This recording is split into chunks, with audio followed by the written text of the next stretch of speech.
Okay, just to see how this works out, kind of ridiculously loaded up, just to try everything out. That's where we're going to go. Fullerton Loop. And this is the part where I'm going on about how there's so many people on the trail. I had to wait for a while to get a shot here with nobody on it, but it's a very popular spot here.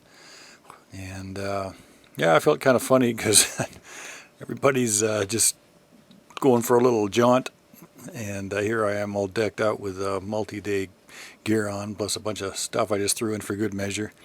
I got a chair in there, and I even got a tripod, just everything I could throw in the pack, really, just to try it out and see how the weight handles and this kind of thing. So, you know, still a total noob, but just testing the waters. So here I'm hiking up. I was deciding whether or not to use the Microspikes, but didn't need them for this little section, but I did at the top.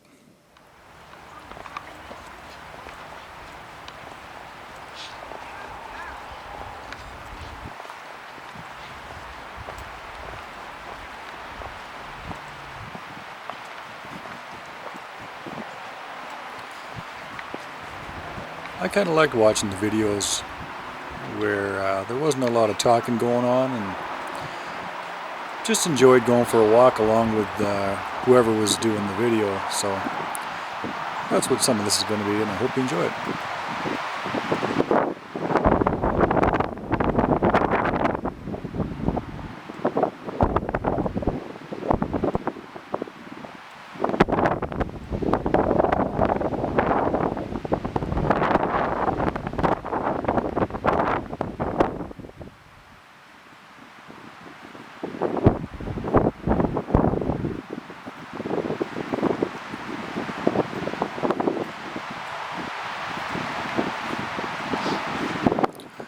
You hear the wind, you can hear the Elbow River, traffic, and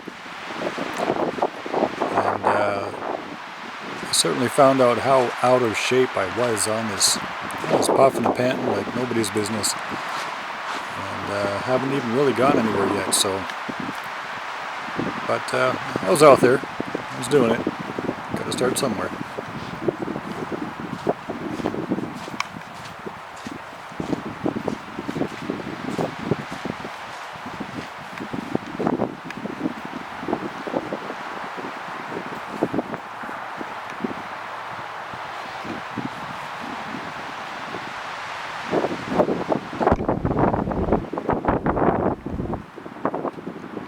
Just looking for a spot to put the Microspikes on.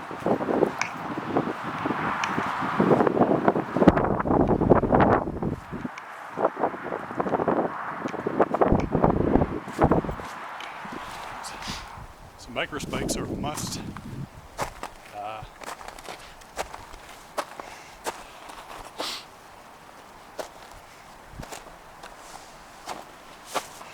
You know, without the spikes, it'd be really hard to walk here.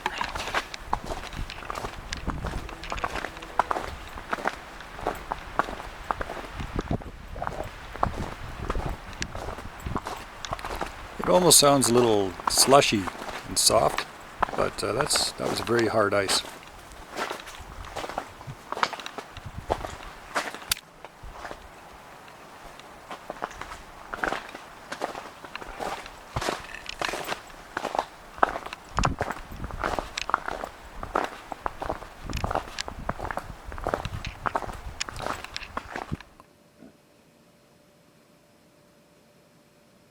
I also found out I mumble a lot, talk to myself. That's why this is muted. Coming down to the bridge.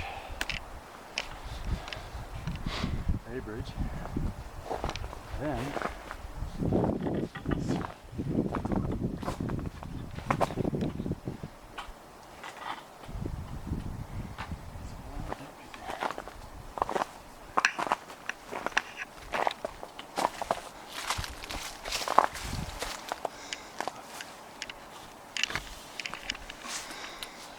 this was just weird. I don't know what's worse, some crazy looking kid with a banjo, used to be part of or half a, so I don't know why that was, or animal remains hanging from a tree. Somebody or something will put it in a tree. It's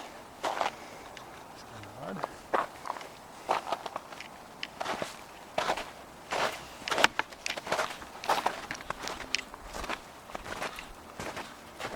found another part of that animal at the very top. So something dragged it down, or maybe some teenagers carried the carcass down and ended up just throwing it in the tree before they left. Anyway, I think it was human intervention that put it in the tree.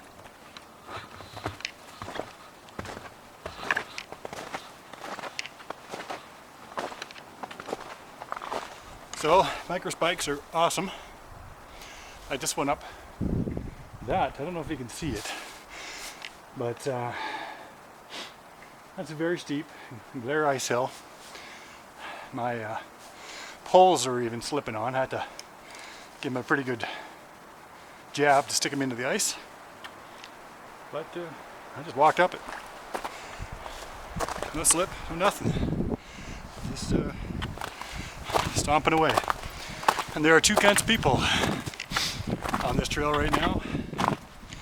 Those that are slipping and are gingerly walking their way along the edge, try not to slip and break a leg, and those that are just stomping along the trail because they have microspikes. And by far, these Kahtoolas are the ones everybody's using, so, and for good reason. I think these spring type, I don't know how well they would do on here. I don't know. I suspect a cleat type of mechanism would dig in more than a spring. So that's my thoughts. Probably spring works, well, spring would work way better on a sidewalk than a cleat, but there you go. Not on the sidewalk.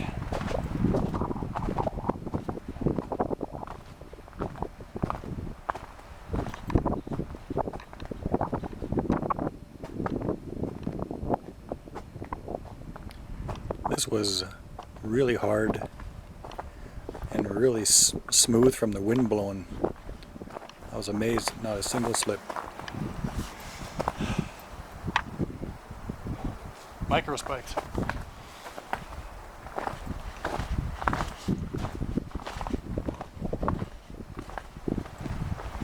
If I wasn't sold before, I was now.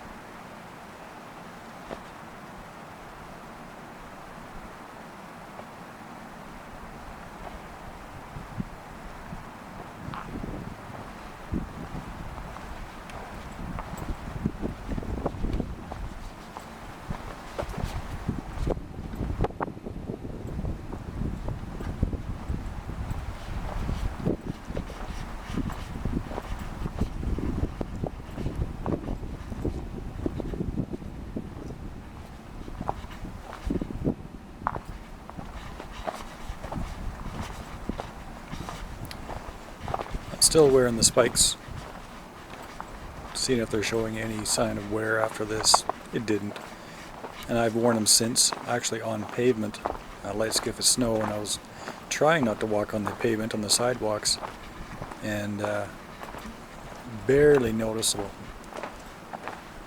They're stainless steel, really hard.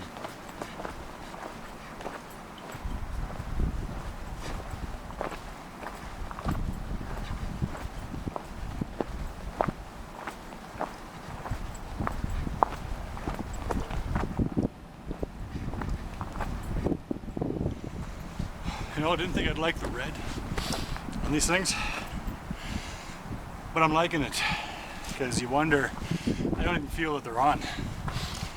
So if they were black, or especially if they blended with my foot, my brown and my boot, you wonder, I wouldn't see if they're off. Now I just by looking I can tell. And besides, once I get covered with dirt, they don't look all so shiny and new.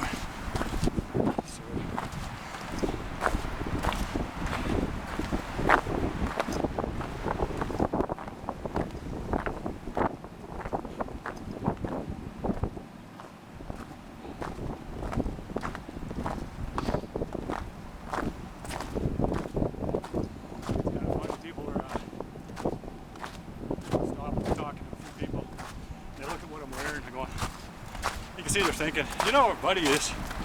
You know, it's like a 2-hour hike, right? There's like benches up there. Explain to everybody. Just trying it out. It's like my multi-day gear. Somebody left a little surprise for us, where they probably peed behind that tree. Thank you very much.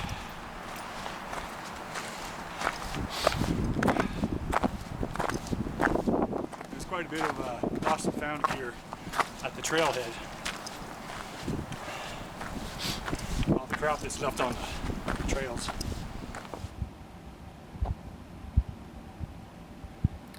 That's where my battery finally died on the camera. So I'm down to the iPhone now. And I managed to get a few videos out of this one before it was full and I couldn't take any more. But I got blisters because I had put insoles inside my boots, and I shouldn't. I just go with the insoles that came with the boots and I was fine, but because I had the insoles, it was gave me blisters. I guess.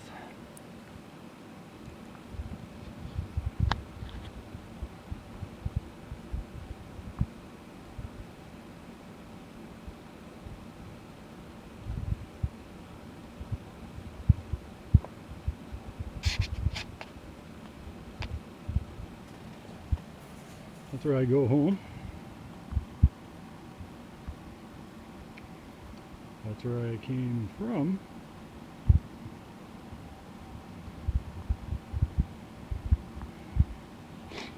That's where I'm going to go to.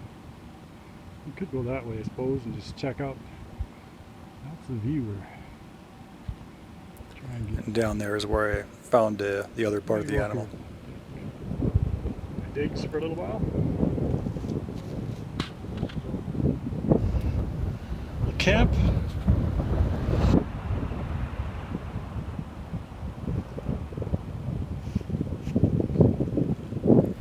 I only went about 500 meters, half a click up the hill. I got this view, so I thought it would be a good spot to have lunch. Try out the stove.